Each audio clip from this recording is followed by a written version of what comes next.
चीनी यानी शुगर हम लोग रोज खाते हैं, फिर चाहे चाय कॉफी में हो या मिठाइयों में। पर क्या आपने कभी सोचा है कि आखिर दानेदार सफेद चीनी किस चीज से बनती है और फैक्ट्री में से कैसे बनाते हैं? तो चलिए जानते हैं इस कमाल की वीडियो में कि चीनी यानी शुगर कैसे बनती है। इसलिए वीडियो को बिना स्किप किए एंड तक जरूर देखना। दोस्तों, चीनी बनने की शुरुआत होती है गन्नों की फसल के शुगर फैक्ट्री में पहुंचने से, क्योंकि चीनी मुख्य रूप से शुगर केन यानी गन्नों से बनती है। इसलिए ट्रक या ट्रॉली में लोड करके गन्ने फैक्ट्री में पहुंचते हैं, जहां पर उन्हें क्रेन मशीन की सहायता से अनलोड किया जाता है यानी उतारा जाता है और इसे श्रेडर मशीन में भेजते हैं। यह मशीन कुछ ही समय में गन्नों को कट करके बारीक फाइबर में बदल देता है, लेकिन यह उसका जूस नहीं निकालता है। अब जो फाइबर हमें मिला है, इस फाइबर को लाइन से एक के बाद एक लगे रोलर मिल के बीच में से गुजारते हैं, जिससे फाइबर में मौजूद एक एक बूंद जूस को निकाल लिया जाता है। 2-3 रोलर से गुजरने के बाद इसमें गर्म पानी डालकर फिर से रोलर के बीच में से गुजारते हैं। इस तरह से 99% तक जूस निकल जाता है। अब इस फाइबर को मशीन की सहायता से छानकर अलग कर लेते हैं, जिसे बगैस कहते हैं। लेकिन यह बगैस वेस्ट नहीं होता, बल्कि इसे जलाकर ही फैक्ट्री की सारी ऊर्जा और बिजली बनाई जाती है। इस तरह से फैक्ट्री ऊर्जा के लिए आत्मनिर्भर हो जाती है। अब इस प्रोसेस से निकले जूस को छानकर बड़े बड़े टैंकों में इकट्ठा कर लेते हैं, जिसे हम रॉ जूस कहते हैं।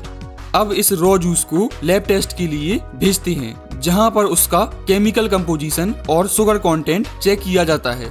लैब टेस्ट के बाद जूस को रिएक्शन टैंक में भेजते हैं, जहां पर इसमें जरूरत के अनुसार लाइम यानी चूना डालते हैं और साथ साथ सल्फर गैस भी छोड़ते हैं।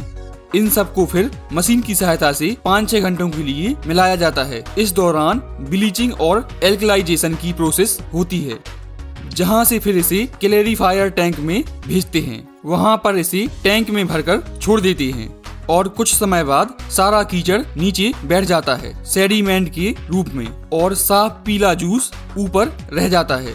अब इस साफ जूस को कचरे से अलग करके एवेपोरेटर्स में भेजते हैं। एवेपोरेटर्स में जूस को तब तक उबाला जाता है जब तक यह एक गाढ़े सिरप में ना बदल जाए। अब इस सिरप को प्रोसेसिंग टैंक में भेजते हैं, जहां पर इसे पहले गर्म करते हैं। फिर इसमें पहले से बनी चीनी के कुछ दाने डालकर ठंडा करते हैं, जिससे ठंडा होने पर बाकी सिरप भी शुगर क्रिस्टल यानी दानों के रूप में जमने लगता है। इस दौरान सैंपल लेकर इसका टेस्ट भी करते हैं, यह चेक करने के लिए कि क्रिस्टल कैसे जम रहे हैं। जब यह सिरप ठंडा हो जाता है, तब इसमें 2 तरह की चीजें होती हैं, शक्कर यानी शुगर के क्रिस्टल और मोलेसिस। मोलेसिस एक गुड़ की तरह दिखने वाला लिक्विड होता है, लेकिन यह गुड़ नहीं होता। अब इस सिरप को सीरीज में लाइन से लगी सेंट्रीफ्यूजिस मशीन में डालते हैं। यह मशीन 1 मिनट में 1000 से 2000 बार घूमती है। इस मशीन में एक बारीक छन्नी लगी होती है, जिससे शुगर के क्रिस्टल बाहर नहीं निकल सकते, लेकिन मोलेसिस बाहर निकल जाता है। पर इस मोलेसिस में भी कुछ शुगर के क्रिस्टल रह जाते हैं, इसलिए इस मोलेसिस को भी 2-3 बार सेंट्रीफ्यूजिस मशीन से गुजारते हैं, जिससे ज्यादातर शुगर के क्रिस्टल निकल जाएं। अब इन शुगर क्रिस्टल को इकट्ठा करके कन्वेयर की सहायता से ड्रायर में भेजते हैं, जहां पर इसे हल्के गर्म वातावरण में सुखाया जाता है। अब हमें हल्के भूरे रंग की यानी ब्राउन कलर की शुगर यानी चीनी मिल जाती है, जिसे रॉ शुगर कहते हैं। लेकिन अभी यह उस तरह की सफेद नहीं होती। जिस सफेद चीनी का इस्तेमाल हम लोग करते हैं उसे रिफाइंड शुगर कहते हैं। रॉ शुगर से रिफाइंड शुगर बनाने के लिए रॉ शुगर को डिस्टिल्ड वाटर यानी पानी में अच्छी तरह से घोल लेते हैं, ताकि सारे क्रिस्टल अच्छे से घुल जाएं। फिर उसे सैंड एंड ग्रेवल फिल्टर से गुजारते हैं, जो इसमें मौजूद रेत और कंकड़ आदि को छानकर अलग कर देता है। वहां से फिर इसे डीकलराइजेशन टैंक में भेजते हैं, जहां पर चीनी को सफेद करने की प्रोसेस होती है। भारत में इस प्रोसेस के लिए ज्यादातर सल्फर डाइऑक्साइड गैस का इस्तेमाल होता है या फिर एक्टिवेटेड कार्बन का उपयोग करते हैं। लेकिन यूएस जैसे कई देशों में बोन चार का उपयोग करते हैं, जो कि पशुओं की हड्डियों से बनता है। इसलिए भारत में मिलने वाली ज्यादातर शुगर डबल सल्फेटेशन मेथड के द्वारा साफ की जाती है, जो कि एक सस्ता और शाकाहारी तरीका है चीनी को सफेद करने का। पर इस वजह से कुछ सल्फर चीनी में रह जाती है, जो स्वास्थ्य के लिए नुकसानदायक होती है। इसलिए आपने सल्फर फ्री शुगर के बारे में सुना होगा, जो कि एक्टिवेटेड कार्बन या फिर बोन चार के द्वारा बनाई जाती है। तो चलिए आते हैं अपने मेथड पे। डीकलराइजेशन टैंक में छने हुए घोल यानी सॉल्यूशन को भरकर कुछ समय के लिए छोड़ देते हैं। इस दौरान टैंक में मौजूद सल्फर डाइऑक्साइड या फिर एक्टिवेटेड कार्बन सारे कलर को एब्जॉर्ब कर लेता है, यानी सोख लेता है और एक क्लियर सफेद लिक्विड बन जाता है, जिसे फिर वैक्यूम एवेपोरेटर में भेजते हैं, जो इसमें मौजूद पानी को गर्म करके निकाल देता है और एक गाढ़ा सिरप बन जाता है। इस सिरप में कुछ चीनी के दाने डालकर ठंडा करते हैं, जिससे ठंडा होने पर यह शुगर क्रिस्टल यानी दानों के रूप में जमने लगता है।